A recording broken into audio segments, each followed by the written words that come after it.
अस्सलामु अलैकुम वरहमतुल्लाहि वबरकातुहू नहमदुहु व नुसल्ली व नुसल्लिमु अला रसूलिहिल करीम अम्मा बाद बिस्मिल्लाहिर रहमानिर रहीम।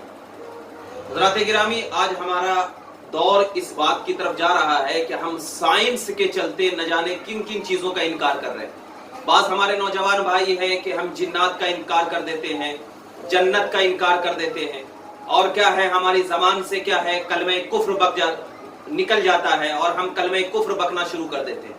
तो अगर कोई शख्स क्या जिन्नात का इनकार कर दे या कलमे कुफ्र बक दे या जन्नत का इनकार कर दे या दोज़ख का इनकार कर दे, तो उसके लिए फुक़हाए किराम ने क्या हुक्म लगाया है, उस हवाले से ये तमाम बिल्कुल वाज़े तौर पर इस बात की तरफ इजाजत दी गई है कि बिला शुबा, इसमें किसी किस्म का कोई शुबा नहीं है कि कोई इंसान अगर कलमे कुफ्र बकता है तो वो उसके ऊपर तौबा और तजदीद ईमान और तजदीद निकाह का हुक्म लगाया जाएगा। यानी अगर कोई शख्स किसी की जबान से कलमे कुफ्र निकल गया तो कलमे कुफ्र निकलने की वजह से अब उसके ऊपर तो तौबा तो जरूरी होगी, तौबा तो जरूरी होगी, और तौबा के साथ साथ उसके ऊपर तजदीद ईमान भी जरूरी होगी। और तजदीद ईमान के साथ साथ अगर वो शादीशुदा है तो तजदीद निकाह करना भी जरूरी है। क्यों? इसलिए कि कलमे कुफ्र बकने के बाद आदमी जो है वो इस्लाम से खारिज हो जाता है। यानी अगर किसी इंसान का जबान से कलमे कुफ्र निकला तो इस्लाम से वो खारिज हो गया, और जब इस्लाम से खारिज हो गया तो वो क्या हो गया? काफिर हो गया। तो अब उसको इस्लाम में दाखिल होने के लिए, इस्लाम में दाखिल होने के लिए तो कलमे कुफ्र से बरात, यानी कलमे कुफ्र से क्या है बेजारगी और बरात के साथ साथ क्या है उसके ऊपर तौबा फर्ज है, तौबा फर्ज है। और जब तौबा फर्ज है तो तौबा के बाद उसके ऊपर इस्लाम कबूल करना भी फर्ज है।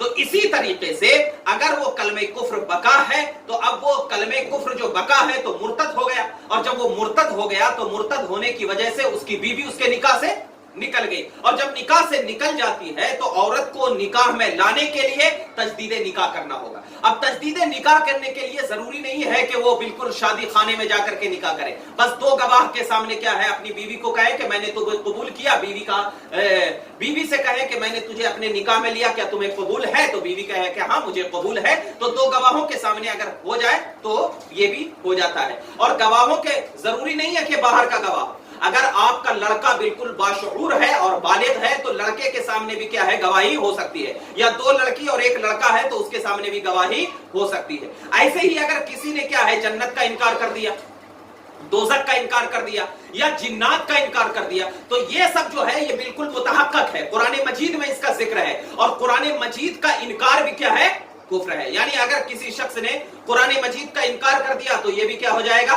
कुफ्र हो जाएगा। तो लिहाजा इस बात को ये ज़हन में रखना है कि अगर जन्नत हो या क्या है दोज़ख हो या जिन्नात हो, तो इन सब चीजों का इनकार और अपनी जबान से कलमे कुफ्र का बक देने से इंसान काफिर हो जाता है। तो लिहाजा हमको चाहिए कि हम इन सब चीजों से क्या है बिल्कुल परहेज करें, और क्या है हमें क्या है इन सब चीजों से परहेज करते हुए क्या है हमें तौबा और तजदीद ईमान करना जरूरी है। अस्सलामु अलैकुम।